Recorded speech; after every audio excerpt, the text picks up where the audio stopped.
رب سے زیادہ کوئی اللہ کی قسم طاقتور نہیں، رب سے بڑا کوئی بادشاہ نہیں۔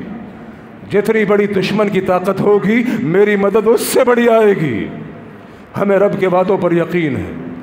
بڑے کمزور سے لوگ ہیں، اللہ کی قسم ایمانی لیول نہ جانے کیا ہو نہیں معلوم، لیکن اتنا ایمان یقیناً موجود ہے کہ ہمیں رب کی وعدوں پر یقین ہے۔ ہم نہ اسرائیل کی گدڑ بھپکیوں سے خوفزدہ ہوئے، نہ ابھی موجودہ دور کے اندر جو انڈیا نے دھمکیاں لگائی، سنتاس معاہدے کی خلاف ورزی کی، جو انڈیا بھپکار رہا ہے، جو انڈیا بول رہا ہے پاکستان کی ایسی کی تیسی ہو جائے گی، وہ اللہ کی قسم ہے تیرے جیسے بہت آئے اور آگے چلے گئے۔ وہ ہندوستان کے اندر بیٹھا ہوا ایک شخص وہ کہہ رہا ہے، اس کا بیان میں نے سنا، کہتا ہے وہ بدبخت کہ ہم سارے کے سارے ہندوستانی مل کے اگر پاکستان کی طرف پیشاب بھی کر دے تو پاکستان کا نام و نشان مٹ جائے گا۔ وہ میں کہتا ہوں گدھے، سوچ ذرا تو کیا بول رہا ہے؟ تو وہی ہے جو گاؤں ماتا کا پیشاب پینے والا، تو وہی ہے جو ایک جانور کو، گائے کو اپنا خدا ماننے والا۔ تو کیا پیشاب کرے گا پاکستان کی طرف؟ تو وہی بد نصیب ہے، تو وہی بدبخت ہے کہ جس کے سامنے فقط ایک نام اگر ہم حافظ سعید لے دیں تیرا نکلتا ہوا پیشاب رک جائے۔ تو کیا پاکستان کی طرف پیشاب کرے گا؟ آج وطن عزیز پاکستان کی سلامتی کا مسئلہ ہے۔ آج مودی سرکار پاکستان کو دھمکیاں لگا رہی ہے۔ وہ اللہ کی قسم، یہ پاکستان، یہ وطن عزیز پاکستان، یہ افواج پاکستان، یہ مجاہدین پاکستان، تم کیا سمجھتے ہو انہوں نے ہاتھوں میں کوئی چوڑیاں پہن رکھی ہیں؟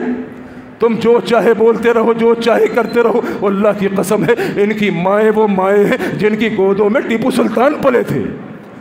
ان کی مائیں وہ مائیں ہیں جن کی گودوں میں صلاح الدین ایوبی پلے تھے۔ یہ وہ مائیں ہیں جو محمد بن قاسم کو جنم دینے والی ہیں۔ تیری گیدڑ بھپکیوں سے ہماری عورتیں نہیں ڈرتی، ہم کیا ڈریں گے؟ یہ نوجوان، یہ میرے بزرگ، یہ میرے بچے، ہم سب وطن عزیز پاکستان کی سلامتی کے لیے انشاءاللہ آخری دم تک، خون کے آخری قطرے تک کھڑے ہیں نا انشاءاللہ؟ پاکستان کی سالمیت کے لیے کھڑے ہونا میرے بھائی انشاءاللہ۔ میری مائیں بہنیں بیٹیاں بھی، میرے بھائی میرے بزرگ بھی، اللہ کی قسم ہے پاکستان کے ساتھ، افواج پاکستان کے ساتھ، مجاہدین پاکستان کے ساتھ آخری دم تک کھڑے ہیں انشاءاللہ۔ یہ جانیں جا سکتی ہیں، اسلام اور پاکستان کے اوپر آنچ نہیں آنے دیں گے۔ یہ جانیں تو رب کی دی ہوئی ہے، اس کے رستے میں قربان ہو جائیں، یہ تو ہمارے لیے اعزاز کی بات ہے۔ ہم وہی لوگ ہیں، تم بھول گئے 65 کی جنگ کو، جب یہ بزرگ، یہ بچے، عورتیں اللہ کی قسم اپنی جانوں کی پرواہ کیے بغیر ٹینکوں کے نیچے لیٹے تھے۔ یہ وہی لوگ ہیں، یہ وہی لوگ ہیں جنہوں نے کارگل کے محاذ کے اوپر جن عورتوں نے اپنے خاوندوں کو بھیج دیا، وہ تو گھر پہ کیا کر رہا ہے؟ آج ملک کی سالمیت کا مسئلہ ہے، نکل۔ یہ وہی مائیں بہنیں کہ جنہوں نے کشمیر کے لیے اپنے گھبرو جوان پیش کیے، ہمیں ڈراتے ہو؟ یہ جنگوں میں پلنے والے نوجوان ہمیں ڈراتے ہو؟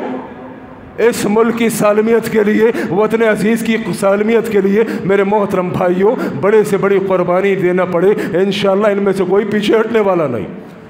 ہم اپنے پیغام کے ذریعے سے اپنی فوج کو بتا دینا چاہتے ہیں کہ پاک فوج کے ساتھ انشاءاللہ صرف بارڈر پہ نہیں، ہر گلی، ہر کوچے کے اوپر، ہر میدان کے اندر، چاہے وہ میدان سوشل میڈیا کا ہو، وہ میدان منبر و محراب کا ہو، وہ میدان جنگ کا ہو، ہم اپنی فوج کے ساتھ انشاءاللہ شانہ بشانہ کھڑے ہیں، دشمن کی آنکھوں میں آنکھیں ڈال کے۔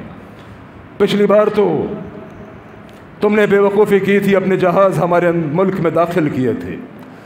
پچھلی بار تم نے جسارت کی، اپنے جہاز ہمارے ملک میں بھیجنے کی غلطی کی، اللہ کی قسم ان جہازوں کو گرایا بھی گیا اور تمہارے فوجی کو، تمہارے پائلٹ کو بڑی عزت کے ساتھ اتارا بھی گیا، اسے چائے بھی پلائی اور چائے میں چینی ملا کے پلائی۔ لیکن اس بار اللہ کی قسم نہ عزت سے اتارا جائے گا، اس بار نہ چائے میں چینی ملائی جائے گی، چائے میں انشاءاللہ اس بار زہر ملایا جائے گا، تمہارے زہر آمیز رویوں کو دیکھ کر۔ ہم نے تو بہت چاہا من ہو، ہم نے تو بڑا پروٹوکول دیا، بڑی عزت دی تمہارے